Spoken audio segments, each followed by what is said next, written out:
Let me give you the numbers. Trump imposed tariffs ranging from 35% to 47.65% on major Canadian lumber producers. Canfor got hit with 47.65%. West Fraser faces 26.47%. These aren't small penalties. They're designed to make Canadian lumber uncompetitive in American markets. The result? U.S. lumber prices have shot up to $870 per thousand board feet. The United States faces a housing shortage of approximately 4.5 million homes, and these tariffs are making it worse by creating a structural supply gap of about 12 billion board feet annually. On the Canadian side, the immediate impact was brutal. 22 mills closed permanently. Over 5,600 jobs were lost. Communities that depended on lumber exports faced economic devastation. But instead of begging Trump to lower tariffs or accepting whatever terms he demanded, the Carney government made a strategic decision. Use this as an opportunity to break our dependence on American markets.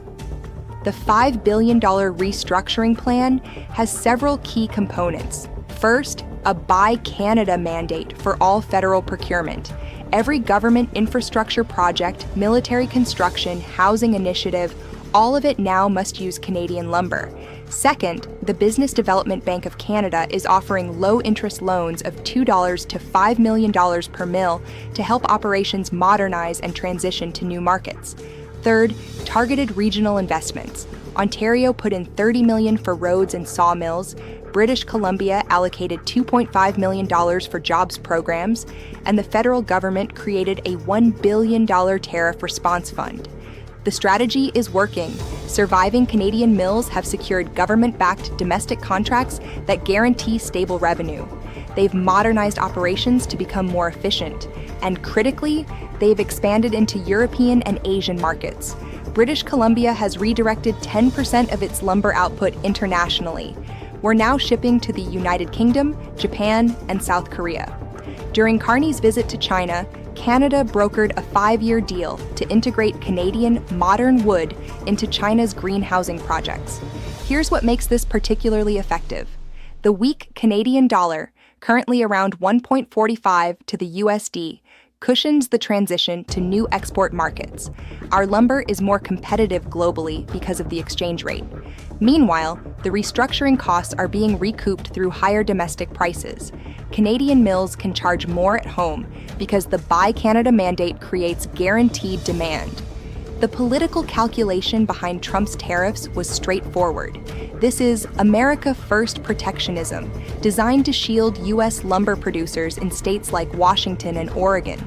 Trump wanted to make Canadian imports so expensive that American mills could dominate the market. He expected Canada to cave, accept weaker terms, and continue being dependent on U.S. buyers. Instead, Carney's government saw this as a chance to assert sovereignty and break that dependency. Historically, 70–80% of Canadian softwood exports went to the United States. That made us vulnerable to exactly this kind of political pressure. Economically, the tariffs created immediate pain, but also forced necessary changes. Mill closures and consolidation have made the surviving operations more efficient. Global supply constraints created opportunities. Europe is diversifying away from Russian wood after sanctions, and Asia has rising construction demand. Canadian lumber found new buyers right when we needed them. U.S. domestic production hovers around 58 billion board feet annually, but consumption is 70 billion. American mills promised they could expand to fill the gap, but they haven't. Housing starts in the U.S. dropped to 1.3 million units annually, far below the 2 million needed. The Trump administration and the U.S. Lumber Coalition defend the tariffs as protecting domestic jobs from what they call unfair Canadian subsidies and dumping. Trump claims the duties ensure fair competition. Coalition spokespeople insist American mills can fully meet demand through expansions and dismiss the supply gap as temporary.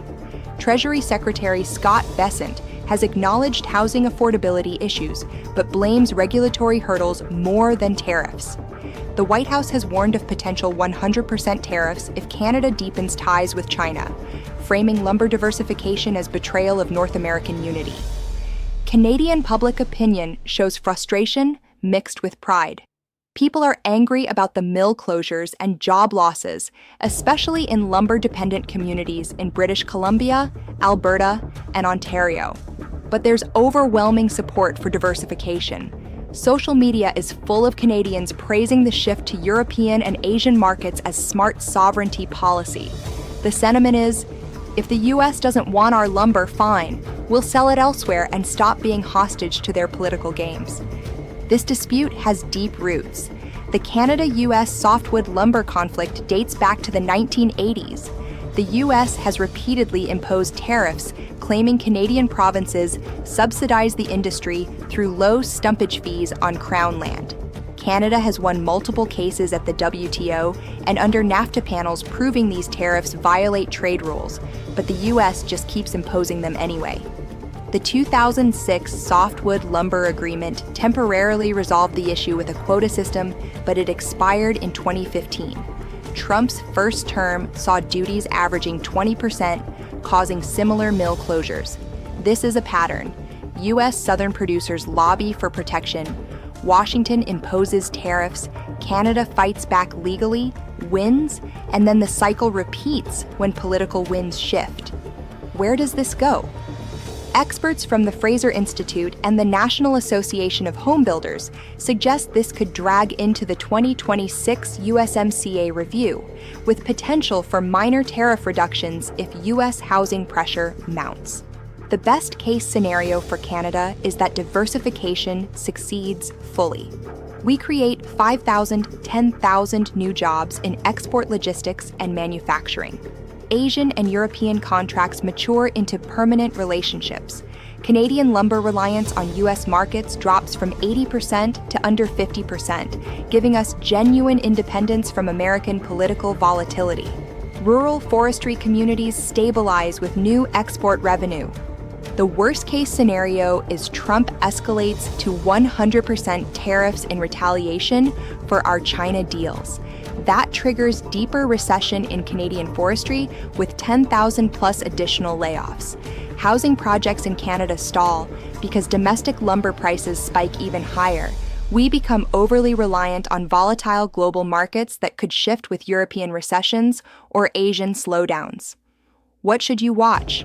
Outcomes of bilateral talks, U.S. midterm elections in November 2026 that might soften Trump's stance, and shifts in global lumber demand from Europe's green building initiatives. For you personally, this restructuring means higher costs for anything involving lumber. New home construction in Canada has seen prices increase by $5,000, $8,000 because domestic lumber costs more under the Buy Canada mandate. If you're renovating, building a deck, or buying furniture, you're paying more. New home sales in Ontario are down 82%, partly because of these increased costs. If you work in forestry, your job security depends on whether these new export markets stabilize.